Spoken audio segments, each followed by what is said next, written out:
خطبہ نمبر 209۔ آپ علیہ السلام کا ارشاد کرامی جب بصرے میں اپنے صحابی علا ابن زیاد حارثی کے گھر عیادت کے لیے تشریف لے گئے اور ان کے گھر کی وسعت کا مشاہدہ فرمایا۔ بسم اللہ الرحمن الرحیم۔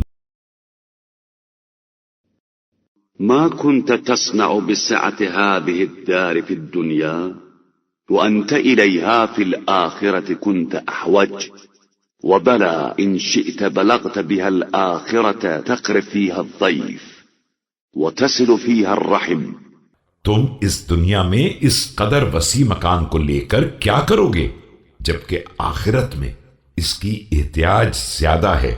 تم اگر چاہو تو اس کے ذریعے آخرت کا سامان کر سکتے ہو کہ اس میں مہمانوں کی ضیافت کرو، قرابت داروں سے صلہ رحم کرو۔ وتطلع منها الحقوق مطالعها فإذا أنت قد بلغت بها الآخرة۔ فقال له العلاء يا أمير المؤمنين أشكو إليك أخي عاصم بن زياد۔ قال وما له؟ اور موقع و محل کے مطابق حقوق کو ادا کرو کہ اس طرح آخرت کو حاصل کر سکتے ہو۔ یہ سن کر علا بن زیاد نے عرض کیا کہ یا امیر المومنین، میں اپنے بھائی عاصم ابن زیاد کی شکایت کرنا چاہتا ہوں۔ فرمایا کہ انہیں کیا ہو گیا ہے؟ قال لبس العباءة وتخلى عن الدنيا۔ قال علي به۔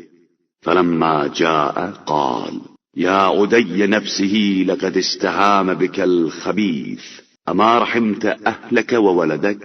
عرض کیا کہ انہوں نے ایک عبا اوڑھ لی ہے اور دنیا کو یکسر ترک کر دیا ہے۔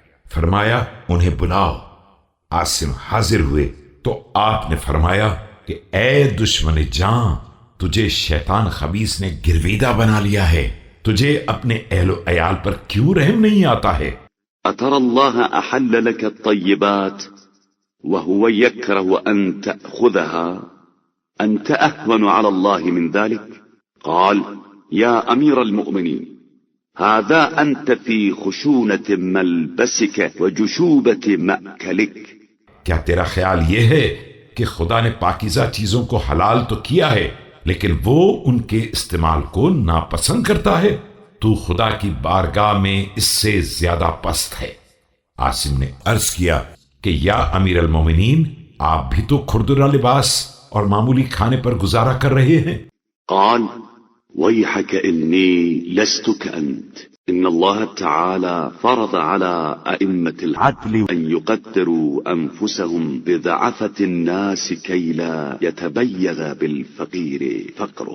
فرمایا تم پر حیف ہے کہ تم نے میرا قیاس اپنے اوپر کر لیا ہے، جبکہ پروردگار نے ائمہ حق پر فرض کر دیا ہے کہ اپنی زندگی کا پیمانہ کمزور ترین انسانوں کو قرار دیں تاکہ فقیر اپنے فقر کی بنا پر کسی پیچ و تاب کا شکار نہ ہو۔